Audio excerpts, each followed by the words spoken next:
Hello friends, welcome to the success Kendra. Friends देखिए, आज इस सेशन में हम लोग बिहार दरोगा की जो नई भर्ती वर्ष 2023 में 1275 पदों पर आई हुई है, उसके लिए एडुटेरिया का जो नया प्रैक्टिस बुक वॉल्यूम 2 आया हुआ है। यहाँ पर आप देख सकते हैं एडुटेरिया बिहार दरोगा, यह वॉल्यूम 2 है और इसमें टोटल 15 प्रैक्टिस सेट्स हैं। आज इस सेशन में हम लोग सेट नंबर 10 को डिस्कस करेंगे। इससे पहले ऑलरेडी मैंने आपको सेट नंबर 1 से लेकर के सेट नंबर 9 तक को पूरी डिटेल में एक्सप्लेनेशन के साथ कवर करा दिया था। अगर आपने इन सेट्स को नहीं लगाया अब तक तो ज़रूर लगा लीजिएगा, सभी का लिंक डिस्क्रिप्शन बॉक्स में आपको मिल जाएगा।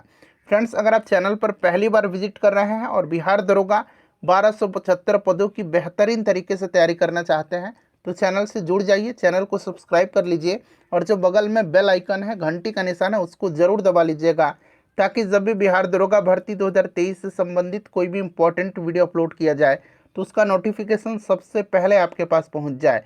तो चलिए फ्रेंड्स, बिना देरी किए हुए सेशन आज की स्टार्ट करते हैं। पहले प्लीज़ सभी लोग एक बार जल्दी से सेशन को लाइक कर दीजिए और जब सेशन समाप्त हो जाएगा पूरा सेट लगा लीजिएगा, तो इसे कम से कम एक ग्रुप में ज़रूर ही शेयर कर दीजिएगा। फ्रेंड्स देखिए, जैसे मैंने आपको बताया कि आज ही सेशन में हम लोग एडुटेरिया का जो नया प्रैक्टिस बुक वॉल्यूम 2 बिहार दरोगा भर्ती 2023 1275 पदों के लिए आई हुई है, उसके सेट नंबर 10 को हम डिस्कस करेंगे और वॉल्यूम 1 को भी फिर से मैं कंप्लीट करा रहा हूँ। वैसे मैंने पहले वॉल्यूम 1 को कंप्लीट करा दिया था, लेकिन नए तरीके से वॉल्यूम 1 को सेट नंबर 7 तक मैंने कंप्लीट करा दिया और आगे भी कंटिन्यू यह सेट चलेगा।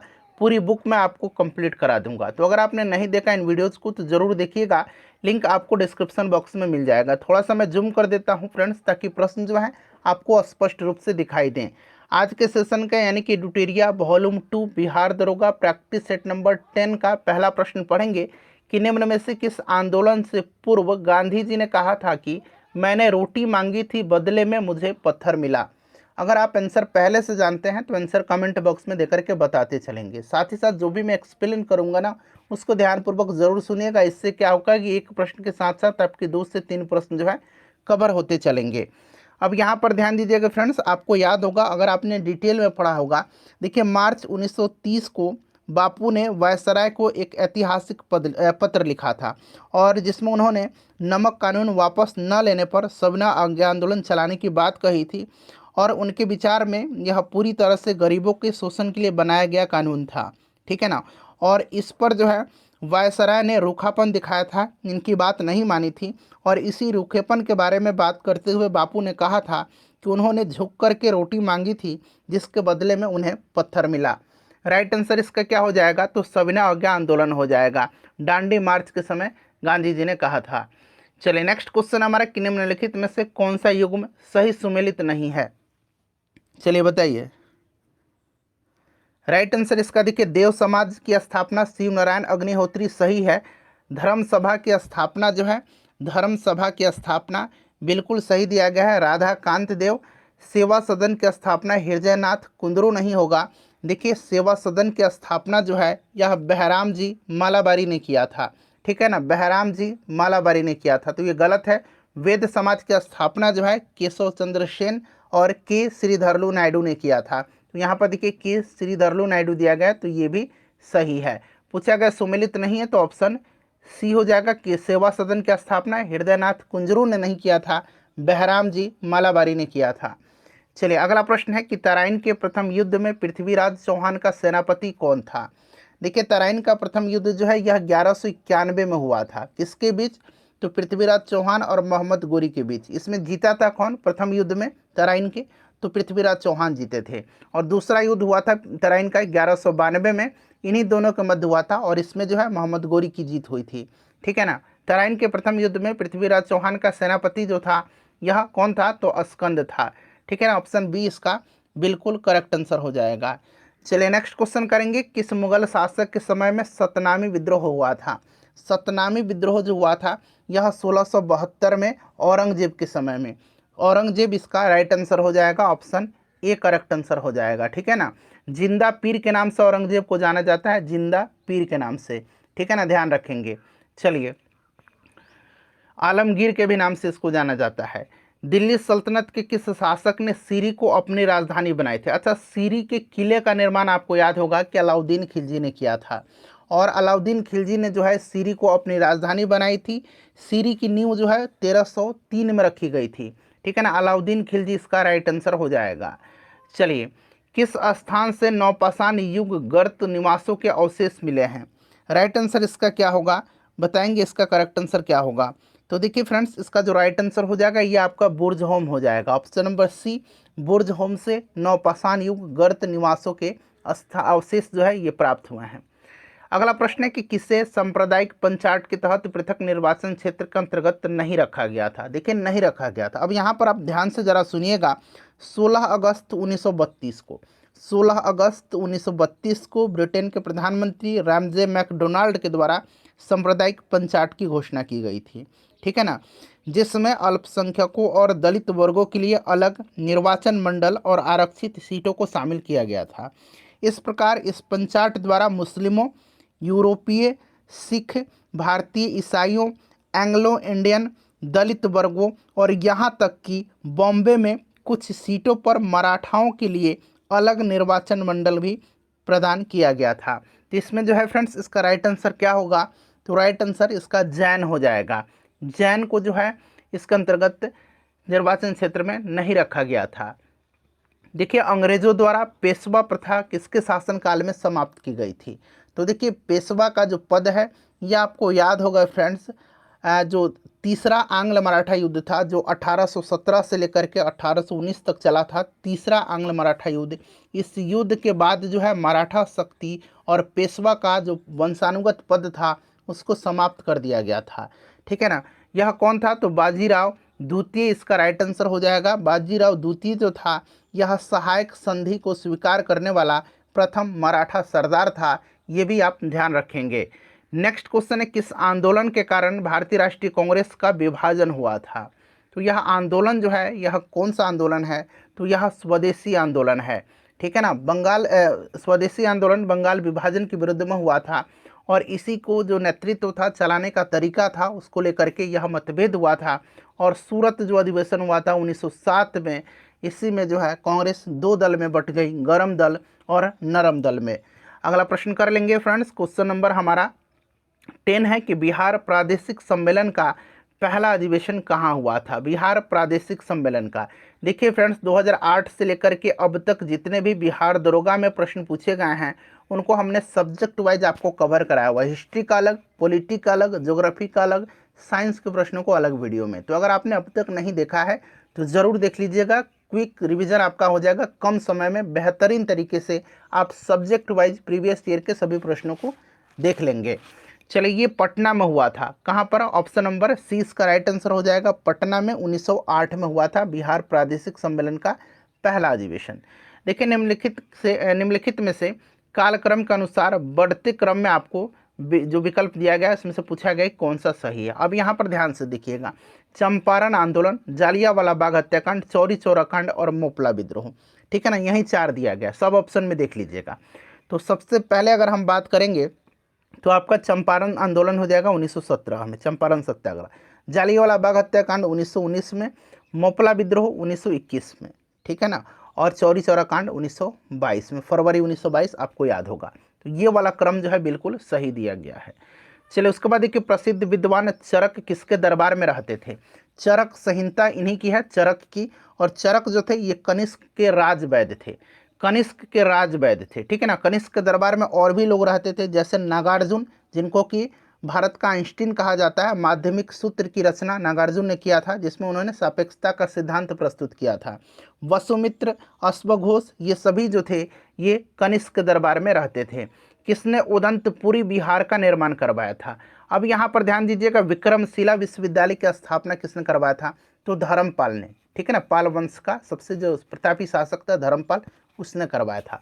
और उदंतपुरी बिहार का निर्माण जो है ये जो संस्थापक था गोपाल, इसी ने करवाया था। और ध्यान दीजिएगा, उदंतपुरी बिहार के प्रसिद्ध बौद्ध मठ का निर्माण जो है यह देवपाल ने करवाया था। तो इस तरह से आप ध्यान रखेंगे। और जो उदंतपुरी है ना, यह बिहार शरीफ का प्राचीन नाम है। चलिए, नेक्स्ट क्वेश्चन हमारा कि निम्न में से किसकी मान्यता बौद्ध धर्म के अंतर्गत थी? तो बौद्ध धर्म के अंतर्गत थी पूछा गया है। तो देखिए, बौद्ध धर्म में आत्मा की परिकल्पना नहीं है, आत्मा की, लेकिन पुनर्जन्म, कर्मवाद और मोक्ष, इनमें से सभी जो है इसके अंतर्गत थी, ठीक है ना। चलिए, उसके बाद देखिए बेलोर विद्रोह किसके समय में हुआ था। बेलोर का जो सिपाही विद्रोह था जो 1806 में हुआ था, पूछा गया किसके समय हुआ था, उस समय गवर्नर जनरल कौन था, तो वह उस समय कौन था, तो सर जॉर्ज वार्लो था। ऑप्शन डी राइट आंसर हो जाएगा। पार्थिव या आंतरिक ग्रह की संख्या कितनी है, ठीक है ना, पार्थिव या आंतरिक ग्रह की, ठीक है।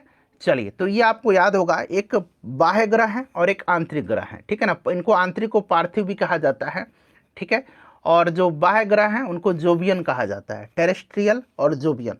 तो यहाँ पर ध्यान दीजिएगा, पार्थिव ग्रह कौन कौन से हो जाएंगे, तो पार्थिव ग्रह आपके हो जाएंगे, मैं बता रहा हूँ ध्यान से सुनिएगा, ये आपका हो जाएगा बुध, शुक्र, पृथ्वी और मंगल। तो ये 4 हैं, ठीक है ना। ग्रहों की संख्या टोटल 8 है। और बाह्य ग्रह कौन कौन से हो जाएंगे, तो बृहस्पति, ठीक है ना, उसके बाद शनि, अरुण और वरुण। तो ये दोनों याद रखेंगे। निम्नलिखित में से कौन सा कथन सत्य है। अब इसमें से ध्यान से देखिएगा, पहले मैं बता देता हूँ, इनमें से कोई भी कथन सत्य नहीं है। कैसे, तो ये 0 डिग्री देशांतर को प्रधान मध्याह्न रेखा कहा जाता है और 180 डिग्री देशांतर को अंतर्राष्ट्रीय तिथि रेखा कहा जाता है। तो ये उल्टा दिया गया, तो दोनों गलत।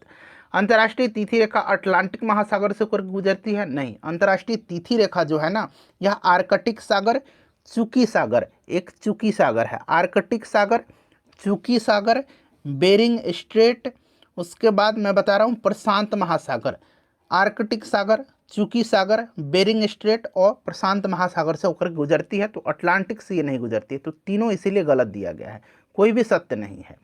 चलिए, निम्नलिखित में से कौन सा आग्नेय चट्टान का उदाहरण नहीं है। आग्नेय चट्टान जिसका निर्माण जो है मैग्मा और लावा के जमने से होता है, ठीक है ना। इसमें से ग्रेनाइट, बेसाल्ट और डायोराइट जो है ये आग्नेय चट्टान के उदाहरण है। ग्रेफाइट नहीं है, ग्रेफाइट जो है यह कायांतरित चट्टान का उदाहरण है। नेक्स्ट क्वेश्चन करेंगे फ्रेंड्स। सेशन पसंद आ रहा है तो प्लीज सेशन को लाइक कर दीजिए। देखिए, एक तरफ जो है ये महाद्वीप दिया गया है, ठीक है ना, और दूसरी तरफ सबसे लंबी नदी, तो आपको पता होगा एशिया का यांगजी नदी है, यूरोप का वोल्गा है, ऑस्ट्रेलिया का मरे डार्लिंग, मरे आपने मरे डार्लिंग पढ़ा होगा, मरे हो जाएगा, और उत्तरी अमेरिका का मिसिसिपी, मिसौरी। तो यहाँ पर देखिए मिसौरी दिया गया है, ठीक है ना। तो ये नदी जो है मिसौरी, मरे, यांगसी और ओल्गा। ओल्गा यूरोप का, यांगसी एशिया का, मर्रे जो है ऑस्ट्रेलिया का, मिसौरी जो है ये उत्तरी अमेरिका की सबसे लंबी नदी है। चलिए मिला लेंगे अब, टुंड्रा और शीत प्रधान क्षेत्रों की वनस्पति क्या कहलाती है। तो यहाँ पर देखिए, ये जो मेसोफाइट है ना, मेसोफाइट वैसा स्थलीय पौधा है जो न तो विशेष रूप से शुष्क और न ही विशेष रूप से गीले वातावरण में होता है, ठीक है ना। तो इसमें से क्रायोफाइट हो जाएगा शीत और टुंड्रा में, ठीक है ना। हाइग्रोफाइट जल में वाले पौधे, और लिथोफाइट जो हो जाएंगे, लिथोफाइट ये आपको पता है चट्टान की दरार में उगने वाले पौधे को, ठीक है ना, चट्टान की दरार में, याद रखेंगे। ऑप्शन सी इसका राइट आंसर होगा। निम्नलिखित में से कौन सा दर्रा हिमाचल प्रदेश में स्थित नहीं है। अब यहाँ पर देखिएगा, हिमाचल प्रदेश में सिपकिला है, रोहतांग है, बाड़ा लाचा है। लिपू लेक जो है ये उत्तराखंड में है, ये हिमाचल में नहीं है, ये उत्तराखंड में है। उत्तराखंड में और भी है, लिपू लेक, माना दर्रा, नीति दर्रा, ये 3 प्रमुख याद रखेंगे। पूर्णा जो है ये किस नदी की प्रमुख सहायक नदी है। पूर्णा नदी जो है यह किसकी है, तो फ्रेंड्स यह ताप्ती की सहायक नदी। अच्छा, ताप्ती नदी जो है ना, यह डेल्टा का निर्माण नहीं करती, ये एस्सूरी का निर्माण करती है, यह एस्सूरी का निर्माण करती है, ध्यान रखेंगे। नर्मदा और ताप्ती एस्सूरी का निर्माण करती हैं। नेक्स्ट क्वेश्चन हमारे कि भारत में सर्वाधिक ऊंचाई पर स्थित झील कौन सी है। भारत में सर्वाधिक ऊंचाई पर स्थित झील जो है, इस झील का नाम चोलामू झील है। चोलामू झील कहाँ पर है, तो चोलामू झील याद रखेंगे फ्रेंड्स, यह सिक्किम में है, ठीक है ना। चलिए, ये उत्तराखंड राकसताल, जम्मू कश्मीर बैरीनांग विलर जम्मू कश्मीर में, ठीक है ना। भारत के कुल जो क्षेत्रफल है उसका लगभग में पूछा गया कितना प्रतिशत भूमि पर कृषि की जाती है, तो लगभग में 51% पर लगा दीजिएगा, ठीक है ना। निम्नलिखित में से कौन सा कारखाना तृतीय पंचवर्षीय योजना काल में स्थापित किया गया था। देखिए, तीसरा पंचवर्षीय पूछा गया। अच्छा, दूसरे पंचवर्षीय योजना में मैंने आपको बताया था कि दूसरे में आपको Bhilai steel plant, Durgapur steel plant और राउरकेला स्टील प्लांट की स्थापना किया गया था। तीसरा पूछा गया तो यहाँ पर आपका हो जाएगा बोकारो स्टील प्लांट की स्थापना, ठीक है ना। और तीसरे पंचवर्षीय योजना में ही हरित क्रांति की शुरुआत हुई थी, ये भी ध्यान रखेंगे। अच्छा, जो चौथा पंचवर्षीय योजना था फ्रेंड्स, उसमें जो है सेलम इस्पात संयंत्र, विशाखापट्टनम इस्पात संयंत्र और विजयनगर इस्पात संयंत्र की स्थापना हुई थी। और चौथे पंचवर्षीय योजना में ही इसरो की भी स्थापना हुई थी, ठीक है ना। चलिए, राष्ट्रीय आय समिति का गठन किस वर्ष किया गया था। राष्ट्रीय आय समिति का गठन 1949 में किया गया था। इसके अध्यक्ष कौन थे? तो पीसी महालनोबिस थे। और इसमें अन्य और भी सदस्य थे पीसी महालनोबिस के बाद। देखिए 1949 में स्वतंत्रता के बाद राष्ट्रीय आय समिति का गठन आंकड़ों के संकलन और राष्ट्रीय आय का अनुमान लगाने के लिए किया गया था। इस समिति के अध्यक्ष पीसी महालनोबिस थे और भी सदस्य इसमें डी.आर. गॉडगिल और वी.के.आर.बी. राव थे। ठीक है ना, वी.के.आर.बी. राव समिति आपने पढ़ा है, वी.के.आर.बी. राव और डी.आर. गॉडगिल थे और इसके अध्यक्ष पीसी महालनोबिस थे। अगला प्रश्न है कि प्रधानमंत्री रोजगार योजना की शुरुआत किस पंचवर्षीय योजना में हुई थी? प्रधानमंत्री रोजगार योजना जो है यह शुरू किया गया था 1993 में। ठीक है ना, दूसरी उस समय कौन सी 8वीं थी? नहीं, 8वीं थी, क्योंकि 1992 से 1997 8वीं पंचवर्षीय योजना का कार्यकाल था। ठीक है ना, और 1993 में स्टार्ट हुआ था।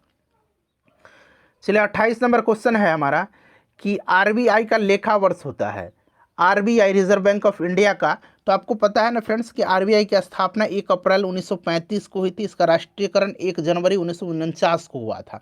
हेडक्वार्टर मुंबई में है। शक्तिकांत दास वर्तमान में इसके गवर्नर हैं, वो भी 25वें गवर्नर हैं। आप क्रम भी याद रखिएगा। और 1 जुलाई से 30 जून जो होता है इसका लेखा वर्ष होता है आरबीआई का। विश्व का पहला स्टॉक एक्सचेंज की स्थापना किस देश में किया गया था? तो ये नीदरलैंड में 1602 में किया गया था। नीदरलैंड में 1602 में। अगला प्रश्न कि सर्वप्रथम किस देश में जेंडर बजट की शुरुआत की गई थी? जेंडर बजट की शुरुआत किया गया था कहाँ पर? तो फ्रेंड्स याद रखेंगे, ऑस्ट्रेलिया में। कहाँ पर जेंडर बजट की शुरुआत हुई थी? तो ये ऑस्ट्रेलिया में हुई थी। ऑस्ट्रेलिया इसका राइट आंसर हो जाएगा। स्वतंत्र भारत के प्रथम मंत्रिमंडल में सूचना एवं प्रसारण मंत्रालय किसके पास था?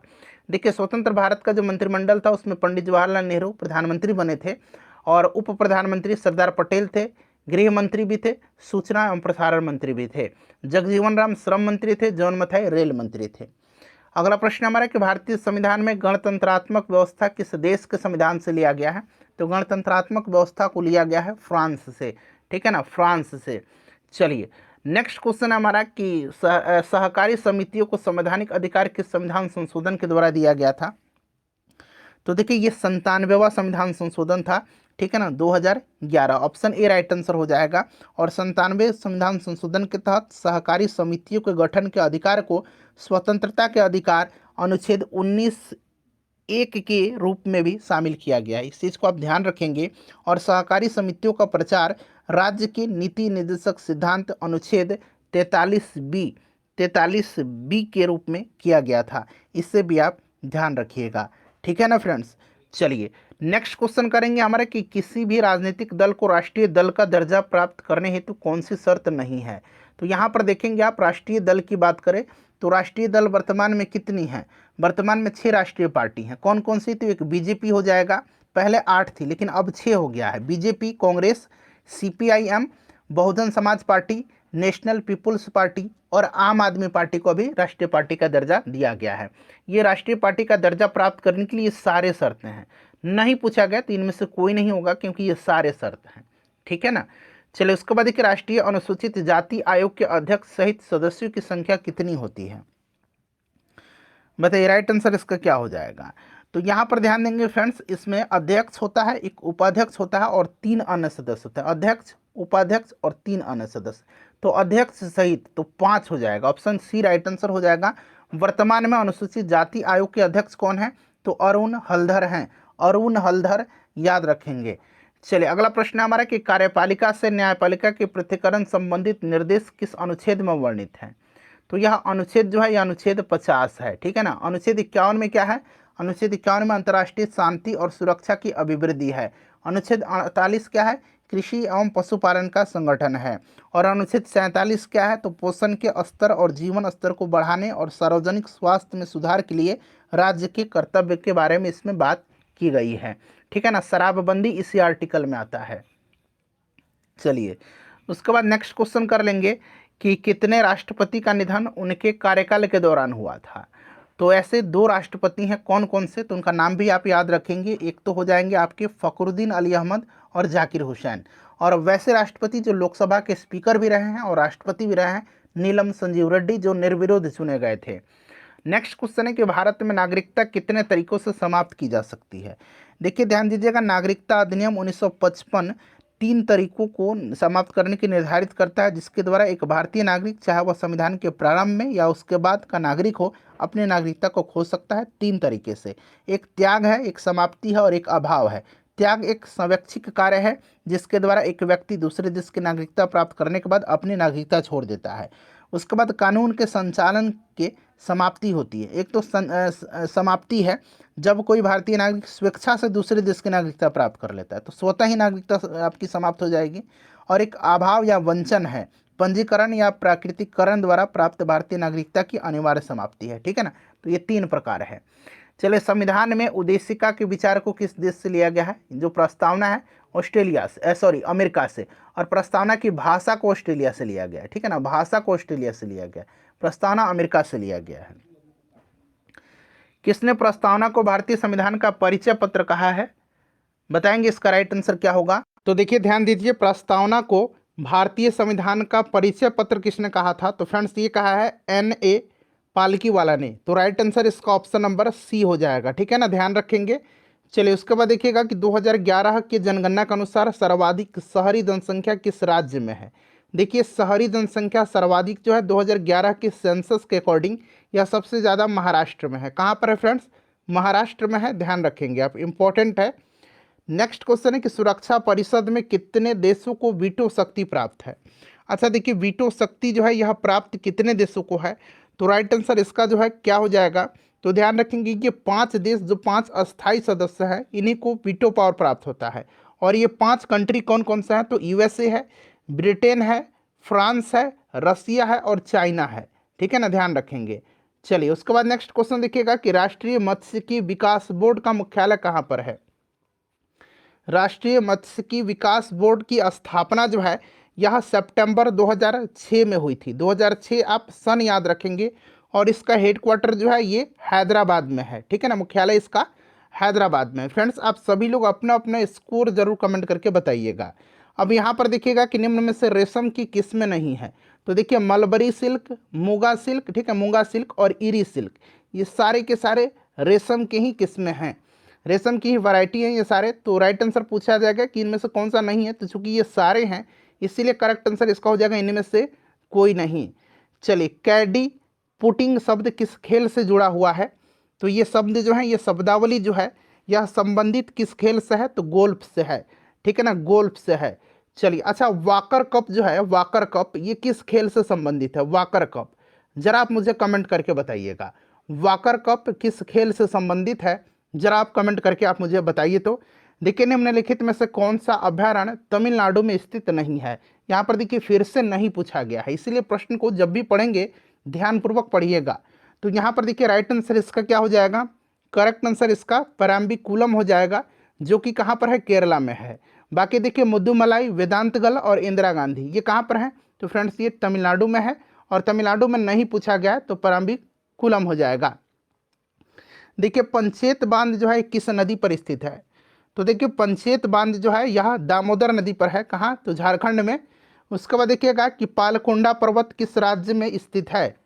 पालकोंडा जो है ये कहाँ पर है? तो पालकोंडा जो है, यह ध्यान रखेंगे फ्रेंड्स, यह आंध्र प्रदेश में है। कहाँ पर है? आंध्र प्रदेश में है। चलिए, उसके बाद नेक्स्ट क्वेश्चन कर लेंगे। अगला प्रश्न कि वन संरक्षण अधिनियम को कब लागू किया गया था? देखिए, यहाँ पर वन संरक्षण अधिनियम है और एक है वन्य जीव संरक्षण, एक है वन्य जीव संरक्षण अधिनियम। तो पहले जान लीजिए वन संरक्षण अधिनियम को कब लागू किया गया था? तो फ्रेंड्स 1980 में किया गया था। अब वन्य जीव संरक्षण अधिनियम को 1972 में किया गया था। राष्ट्रीय पर्यावरण जो पर्यावरण अधिनियम है, पर्यावरण संरक्षण, ये 1986 में। ठीक है ना। और राष्ट्रीय वन नीति 1988। राष्ट्रीय वन नीति ऑलरेडी मैंने पहले भी बताया हुआ है। चलिए, प्रतिवर्ष आर्द्र भूमि दिवस कब मनाया जाता है? यानी कि वेटलैंड डे जिसको कहा जाता है, तो प्रत्येक वर्ष यह 2 फरवरी के दिन मनाया जाता है। और इसका थीम इस बार क्या है? तो वेटलैंड्स रिस्टोरेशन। ठीक है ना, वेटलैंड रिस्टोरेशन इस बार का थीम है, ध्यान रखिएगा। चलिए, उसके बाद नेक्स्ट क्वेश्चन, 11 जुलाई को जनगणना दिवस, जनसंख्या दिवस मनाया जाता है। ठीक है ना। चलिए, जनसंख्या दिवस मनाया जाता है। 16 सितंबर को क्या मनाया जाता है? 16 सितंबर को ओजोन परत संरक्षण दिवस मनाया जाता है, ओजोन दिवस। और 5 जून को पर्यावरण दिवस मनाया जाता है। देखिए क्रिस्टलीकरण निम्न में से किसका उदाहरण है? क्रिस्टलीकरण जो है यह भौतिक परिवर्तन का उदाहरण है। किसका है? भौतिक परिवर्तन का, ठीक है ना, ध्यान रखेंगे, भौतिक परिवर्तन का। परमाणु में कक्षाओं को भरने का क्रम नियंत्रित होता है, तो यह अफबाउ प्रिंसिपल पर आधारित होता है। तो अफबाउ सिद्धांत के द्वारा ऑप्शन बी इसका करेक्ट आंसर हो जाएगा। देखिए कैलामाइन जो है अंग्रेजी में भी यहाँ लिखा गया है, निम्न में से किसका अयस्क है? कैलामाइन किसका अयस्क है? तो कैलामाइन जो है यह जिंक का अयस्क होता है, जस्ता का अयस्क है। तो ऑप्शन सी इसका राइट आंसर हो जाएगा। नेक्स्ट क्वेश्चन है, किसी तत्व की रासायनिक प्रकृति निम्नलिखित में से किस पर निर्भर करती है? तो जो रासायनिक प्रकृति होती है ना किसी भी एलिमेंट की, किसी भी तत्व की, वो जो बाह्यतम कक्षा में इलेक्ट्रॉन है जिसको कि संयोजी इलेक्ट्रॉन कहा जाता है, उसी पर यह डिपेंड करता है। अगला प्रश्न है हमारा कि निम्नलिखित में से कौन संयोजी ऊतक नहीं है, यानी कि कनेक्टिंग टिश्यू पूछा गया है कि इसमें से नहीं पूछा गया है। तो देखिए मैंने आपको बताया था रक्त, अस्थि और उपास्थि। हड्डी को अस्थि भी कहा जाता है ना, आपको याद है, पता भी है, अस्थि और उपास्थि, यानी कि ब्लड, हड्डी और उपास्थि, ये जो है संयोजी ऊतक है। नहीं पूछा गया है तो त्वचा हो जाएगा। त्वचा जो है यह उपकला ऊतक का उदाहरण है, उपकला ऊतक का। देखिए मानव शरीर के भीतर रक्त निम्न में से किसके अनुपस्थिति के कारण नहीं जमता है? ब्लड शरीर के अंदर नहीं जमता है, इस चीज को आप भली भांति जानते हैं। तो ये हिपैरिन के कारण ऐसा होता है, हिपैरिन। अच्छा यहाँ पे देखिए फाइब्रिनोजन एक प्रकार का क्या है? प्रोटीन है। क्या है? फाइब्रिनोजन एक प्रकार का प्रोटीन है, ध्यान रखेंगे, क्लियर ना। फाइब्रिनोजन एक प्रकार का प्रोटीन है, यह यकृत के द्वारा उत्पन्न एक प्रकार का ग्लाइकोप्रोटीन है, और यह रक्त प्लाज्मा प्रोटीन है जो कि अघुलनशील फाइब्रिन का उत्पादन करके रक्त के थक्के जमाने में मदद करता है। चलिए नेक्स्ट क्वेश्चन है। अच्छा यहाँ पर देखिएगा, अगर आपसे पूछा जाए कि संयोजी ऊतक का, अगर आपसे पूछा जाए कि मुख्य घटक क्या है, तो संयोजी ऊतक का मुख्य घटक जो होता है ये कोलेजन नामक प्रोटीन होता है। कोलेजन नामक प्रोटीन होता है, कोलेजन, ठीक है ना। चलिए उसके बाद देखिए पराश्रव्य ध्वनि का उपयोग किस में किया जाता है? पराश्रव्य ध्वनि तरंग जो है आपको पता है जो 20,000 हर्ट्ज से ज़्यादा की होती हैं, यानी कि कह दीजिए 20 किलो हर्ट्ज, ठीक है ना, इससे ज़्यादा की जो परास वाली ध्वनि तरंग होती है वही पराश्रव्य ध्वनि होती है, ठीक है ना। और इनका प्रयोग समुद्र की गहराई का पता लगाने में, घड़ी के जो पार्ट पुर्जे हैं उनको साफ करने में, संकेत भेजने में, उपयुक्त सभी होगा। देखिए थैलेसीमिया एक अनुवांशिक रोग है जिससे प्रभावित होता है। तो देखिए थैलेसीमिया जो है एक प्रकार का जेनेटिक डिजीज है और यह रक्त को प्रभावित करता है। और इसमें क्या होता है थैलेसीमिया में कि इस रोग के होने पर शरीर की हीमोग्लोबिन निर्माण प्रक्रिया में जो होती है बाधा पड़ती है, जिसके कारण एनीमिया के लक्षण दिखाई देते हैं। तो यह रक्त का जो है संबंधित बीमारी है, ठीक है ना। चलिए उसके बाद नेक्स्ट क्वेश्चन कर लेंगे कि प्रकाश तरंगे कि वायु से कांच में जाने पर क्या परिवर्तित होता है? तो ये चीज़ आप जानते हैं फ्रेंड्स कि आपको पता है ना कि अगर आवृत्ति को छोड़ दें तो बाकी चीज़ परिवर्तित हो जाती है। तो जहाँ जहाँ आवृत्ति है वो तो आंसर होगा ही नहीं, यानी कि तरंग दर और वेग इसका राइट आंसर होगा। चलिए गुरुत्वाकर्षण के सार्वभौमिक नियम का प्रतिपादन किसने किया था? गुरुत्वाकर्षण का जो सार्वत्रिक नियम है, सार्वभौमिक नियम है, देखिए किन्हीं दो पिंडों के बीच कार्य करने वाला आकर्षण बल पिंडों के द्रव्यमानों के गुणनफल के अनुपाती तथा उनके बीच की दूरी के वर्ग के व्युत्क्रमानुपाती होता है। यहाँ पर देख लीजिए जी जो है ये आपका सार्वत्रिक नियतांक है, ठीक है ना। और दो वस्तु जो है, दो पिंड हैं, उनके क्या होगा द्रव्यमान के गुणनफल के, एक m1 है एक m2 है, अनुक्रमानुपाती, और इनके बीच की दूरी के वर्ग के व्युत्क्रमानुपाती, ठीक है ना। तो राइट आंसर इसका न्यूटन हो जाएगा। चलिए उसके बाद देखिएगा कि यूरिया में उपस्थित होने वाला तत्व पूछा गया है। तो यूरिया का फॉर्मूला अगर आपको पता है तो आप भली भांति इसको आप सॉल्व कर लेंगे। देखिए यूरिया का जो होता है ये आपका NH2, इस तरह से आपने पढ़ा होगा, CONH2 होता है। तो इसमें नाइट्रोजन है, हाइड्रोजन है, कार्बन है और ऑक्सीजन है। ऑप्शन डी राइट आंसर हो जाएगा। और यूरिया में लगभग जो है कितना प्रतिशत नाइट्रोजन होता है? तो 46%। चलिए उसके बाद देखिएगा कि वायुदाब मापी के पाठ्यांक में अचानक गिरावट निम्नलिखित में से किसका संकेत है? तो यह संकेत जो होता है यह तूफानी मौसम का होता है। किसका? अचानक गिरावट, तूफानी मौसम का होता है, ठीक है ना। चलिए उसके बाद देखिएगा कि सभी जीवों की रचनात्मक एवं क्रियात्मक इकाई क्या है? सभी जीवों की रचनात्मक और जो क्रियात्मक इकाई होती है ना, यह आपका इसमें से कोशिका होगी। कोशिका की खोज रॉबर्ट हुक ने किया था, इस चीज़ को आप ध्यान रखिएगा। चलिए नेफ्रॉन जो है ये किडनी की कार्यात्मक इकाई होती है, और न्यूरॉन जो होती है यह किसकी कार्यात्मक इकाई होती है? तो तंत्रिका तंत्र की। चलिए उसके बाद देखिएगा कि निम्न में से कौन सा पौधा पादप वर्ग का उभयचर कहा जाता है? एम्फीबियन कहा जाता है। तो यह कहा जाता है ब्रायोफाइटा को। किसको? ब्रायोफाइटा को। ठीक है ना, ध्यान रखेंगे। वे वस्तुएं जो स्वयं प्रकाश उत्सर्जित करती हैं क्या कहलाती हैं? तो ये प्रदीप्त कहलाती हैं। ठीक है ना। चलिए उसके बाद नेक्स्ट क्वेश्चन है कि पौधे में लचीलापन, ये अच्छा क्वेश्चन है। पौधे में लचीलापन किस उत्तक के कारण आता है? तो फ्रेंड्स यह उत्तक जो है जिसके कारण पौधे में लचीलापन आता है, ये कौन सा उत्तक है? तो यह कोलेनकाइमा है। यह यांत्रिक सहारा भी पौधों को प्रदान करता है, कोलेनकाइमा। ठीक है ना। चलिए डीएनए में कितने नाइट्रोजनी क्षार जो होते हैं पाए जाते हैं? डीएनए में, डीएनए, ठीक है ना, इसमें जो है 4 पाए जाते हैं। चारों का नाम मैं बता देता हूँ आपको। एडेनिन, थाइमिन, साइटोसिन और गुआनिन। ठीक है ना, याद रखेंगे। एक एडेनिन, थाइमिन, साइटोसिन और गुआनिन, ये इंपॉर्टेंट क्वेश्चन है। ये चारों का नाम आपको ध्यान रखना है। प्रश्न में दे देगा कि इनमें से कौन सा नहीं है, कोई और नाम दे देगा। तो ये चारों नाम याद रखेंगे, एडेनिन, थाइमिन, साइटोसिन और गुआनिन। चलिए सामान्य शरीर में सर्वाधिक पाया जाने वाला तत्व निम्नलिखित में से कौन सा है? तो सबसे ज़्यादा शरीर में ऑक्सीजन पाया जाता है। ठीक है ना, ऑक्सीजन पाया जाता है सबसे प्रचुर मात्रा में। फिर कार्बन, फिर दूसरा जो होता है उसमें अगर बात करें हाइड्रोजन हो जाएगा तीसरा। ठीक है ना, तो यहाँ पर कार्बन हो जाए, सॉरी ऑक्सीजन हो जाएगा। कौन सा तत्व सर्वाधिक वैद्युत धनात्मकता प्रदर्शित करता है? वैद्युत धनात्मकता जो है सर्वाधिक जो इसमें से प्रदर्शित करता है वह आपका सीजियम हो जाएगा। चलो उसके बाद देखिएगा कि निम्न में से किस तत्व में न्यूट्रॉन की संख्या सर्वाधिक होती है? न्यूट्रॉन की संख्या, न्यूट्रॉन की संख्या निकालना है। ठीक है ना, एटॉमिक मास में से एटॉमिक नंबर को घटाते चलना आपको। तो यहाँ पर मैं आपको बता देता हूँ कि सबसे ज़्यादा पूछा है, तो सबसे ज़्यादा जो होगा इसमें ऑक्सीजन का होगा। ठीक है ना, ऑक्सीजन का होगा। उसके बाद देखिए हाल ही में किस राज्य के प्रसिद्ध हथरस हिंग को जीआई टैग प्रदान किया गया है? तो यह उत्तर प्रदेश का है। कहाँ का है? उत्तर प्रदेश का है। और बिहार का जो आपका मिथिला मखाना है उसको दिया गया है। उसके बाद देखिए मिर्चा चावल को, ठीक है ना, इसको दिया गया है। डॉक्टर एन गोपाल कृष्णन का निधन अप्रैल 2023 को हुआ। इनका संबंध किस क्षेत्र से था? तो देखिए यह एक भारतीय वैज्ञानिक थे गोपाल कृष्णन, जिनका 68 वर्ष की आयु में निधन हो गया। भारतीय वैज्ञानिक विरासत संस्थान के निर्माता और वैज्ञानिक और औद्योगिक अनुसंधान परिषद के पूर्व वैज्ञानिक ये थे। ठीक है ना, तो राइट आंसर वैज्ञानिक हो जाएगा। उसके बाद चलिए 73 नंबर क्वेश्चन यहाँ पर है कि न्यूजीलैंड के नए प्रधानमंत्री के रूप में किसे चुना गया है? तो फ्रेंड्स अब इनका नाम जो है ये चुना गया है किसको? तो ध्यान रखेंगे न्यूजीलैंड के नए प्रधानमंत्री जो बनेंगे इनका नाम क्या है? तो इनका नाम भी आपको अब ध्यान रखना है। इनका नाम है क्रिस्टोफर लक्सन। क्रिस्टोफर लक्सन, ठीक है ना, क्रिस्टोफर लक्सन। ठीक है ना।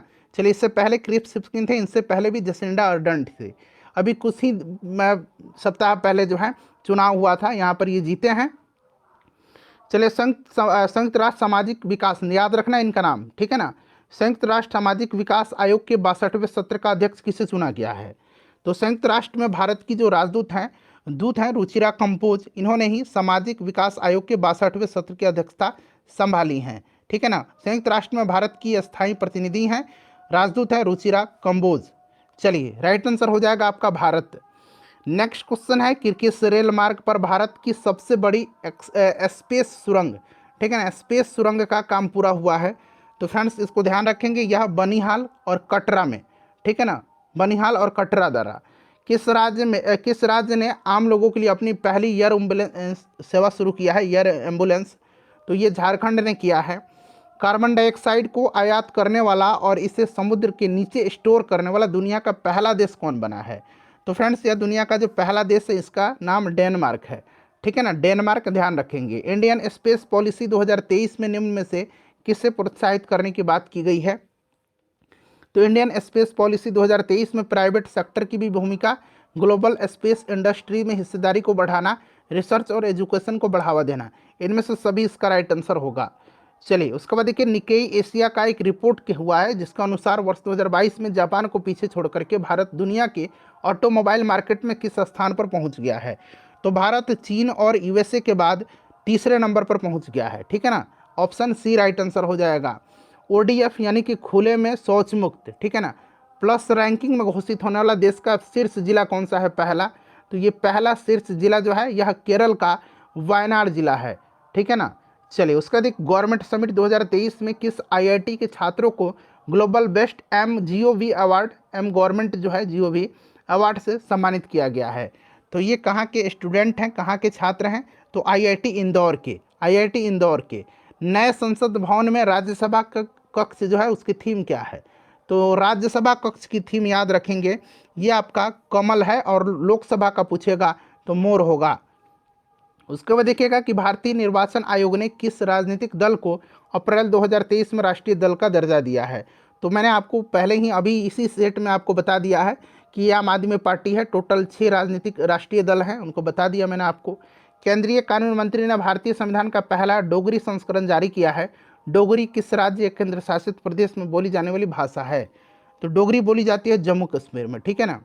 किस मंत्रालय ने centre for processing accelerated corporate exit CPACE, इसका फुल फॉर्म दिया गया है, को मानेसर हरियाणा में स्थापित किया है? ये मानेसर हरियाणा में है, ठीक है ना। और ये क्या है? राइट आंसर कॉर्पोरेट मामलों के मंत्रालय के द्वारा, ठीक है ना। चलो उसके बाद देखिएगा कि कलासा बंदरी परियोजना, ठीक है ना, कलसा बंदरी या कलासा बंदरी पढ़िए, को केंद्र सरकार की मंजूरी के साथ ही किन 2 राज्यों में नदी विवाद बढ़ गया है?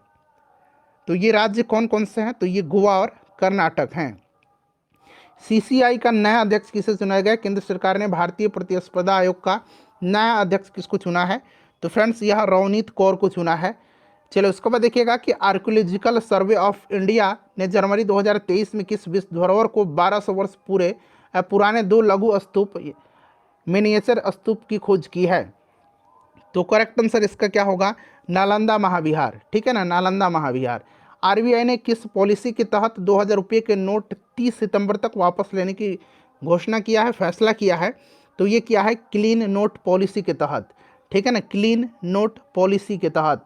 चलिए, केंद्र सरकार ने देश के बाहर इस्तेमाल किए गए क्रेडिट कार्ड पर कितना TCS tax collection at source लागू किया है? तो ये 20% किया है। उसके बाद देखिएगा कि वित्त मंत्री ने बजट 2023-24 भाषण में किस कार्ड को सरकारी योजनाओं का पहचान पत्र बनाने की जानकारी दी है? तो यह दिया है पैन कार्ड को। किसको? पैन कार्ड को। चलिए उसके बाद देखिएगा कि बिहार आर्थिक सर्वेक्षण 2022-23 के अनुसार 2021-22 में बिहार के सकल राज्य घरेलू उत्पाद यानी कि GSDP की वृद्धि कितनी रही है? स्थिर मूल्य पर बताना है, ठीक है ना, स्थिर मूल्य पर कितनी रही है? तो यहाँ पर ऑप्शन दिया गया है, देख लीजिए, राइट आंसर बताइए क्या होगा इसका?